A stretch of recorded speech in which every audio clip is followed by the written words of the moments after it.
ये भाग सकेगा या नहीं भाग सकेगा। बहुत माहिर कारीगर हैं इर्तज़ा भाई।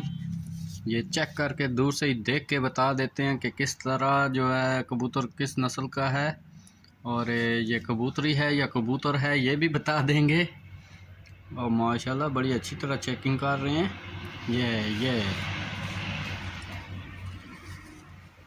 ओ वाओ, पंख देखें इसके, वाओ बहुत खूबसूरत कबूतर है ये। I like it. परिंदा, वाओ आंखें इसकी चेक करें जी, बड़े पुरसुकून बैठा हुआ है, भागने की कोशिश भी नहीं। ये देखें इसका नीचे का ऐसा पाँव देखें, इसके नुकीले पाँव हैं, ब्लैक पाँव हैं।